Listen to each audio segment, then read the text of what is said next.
Assalamualaikum warahmatullahi wabarakatuh. Hello everyone, my name is Raffi Noviansyah, NPM 2441114X.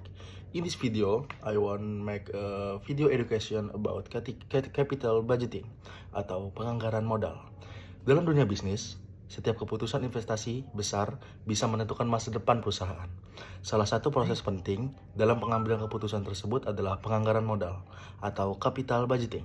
Ini adalah proses perusahaan dalam merencanakan serta mengevaluasi investasi jangka panjang perusahaannya, seperti membangun pabrik baru, membeli mesin, membuka cabang, atau mengembangkan produk-produk baru yang bakal dikeluarkan oleh perusahaan mereka.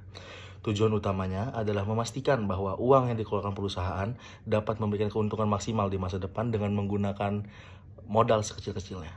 Kenapa proses ini penting? Karena penganggaran modal biasanya melibatkan dana yang sangat besar, sehingga salah dana atau salah keputusan bisa menyebabkan kerugian besar bagi perusahaan. Selain itu, keputusan investasi bersifat jangka panjang, berdampak selama bertahun-tahun, dan penuh resiko. Jadi, harus benar-benar dipersiapkan plan atau strateginya dengan matang. Melalui penganggaran modal, perusahaan dapat memastikan bahwa setiap proyek yang dipilih benar-benar menguntungkan dan sejalan dengan strategi bisnis perusahaan tersebut. Dalam praktiknya, penganggaran modal dilakukan melalui beberapa tahap. Tahap yang pertama adalah perusahaan mengidentifikasi proyek yang mungkin dijalankan. Misalnya membeli mesin untuk peningkatan kinerja perusahaan. Yang kedua, perusahaan mengestimasi arus kas, yaitu menghitung berapa biaya awal yang harus dikeluarkan dan berapa banyak manfaat atau pendapatan yang akan masuk di masa depan. Ketiga, perusahaan melakukan analisis kelayakan investasi menggunakan metode tertentu. Yang keempat, perusahaan memilih proyek terbaik dari beberapa alternatif. Dan yang terakhir, setelah proyek dijalankan, perusahaan akan selalu memonitor apakah hasilnya sesuai dengan perhitungan awal atau tidak, agar menghindari rugi. Untuk menilai apakah sebuah proyek layak, perusahaan menggunakan beberapa metode utama. Yang pertama adalah payback period, yaitu waktu yang dibutuhkan untuk mengembalikan modal awal. Semakin cepat modal kembali, semakin baik.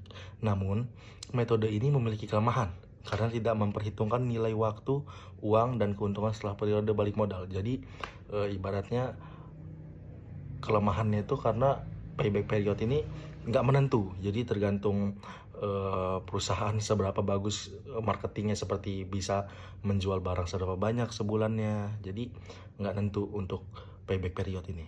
Metode kedua adalah net present value atau NPV. Metode ini adalah yang paling banyak digunakan karena menghitung nilai sekarang dari seluruh arus kas proyek. Jika NPV bernilai positif, berarti proyek tersebut menguntungkan dan layak dijalankan. Jika hasilnya kebalikannya atau negatif, lebih baik ditolak. Karena keunggulan NPV adalah ia memperhitungkan nilai waktu uang atau time value of money.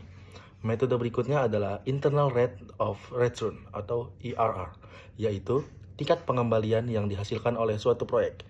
Jika IRR lebih tinggi dari tingkat keuntungan minimum yang ditentukan perusahaan, maka proyek dianggap layak.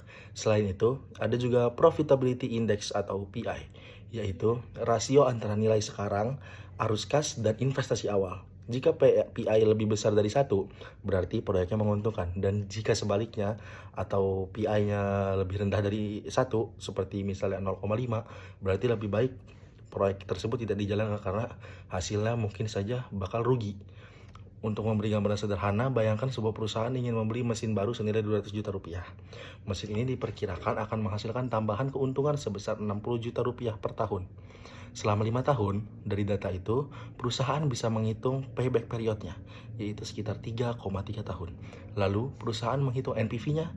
Jika hasilnya positif, berarti proyek mesin ini layak dijalankan, karena akan memberi keuntungan di atas biaya dan risiko yang akan dikeluarkan. Jadi, penganggaran modal itu bukan hanya soal menghitung untung ruginya, tetapi kita pastikan dulu setiap investasi yang dilakukan itu benar dan menguntungkan perusahaan. Jadi bukan asal investasi yang hasilnya malah menghasilkan rugi bagi perusahaan. Oke, jadi seperti itulah materi penganggaran modal atau capital value yang bisa saya jelaskan. Saya akhiri. Wassalamualaikum warahmatullahi wabarakatuh. Terima kasih, thank you.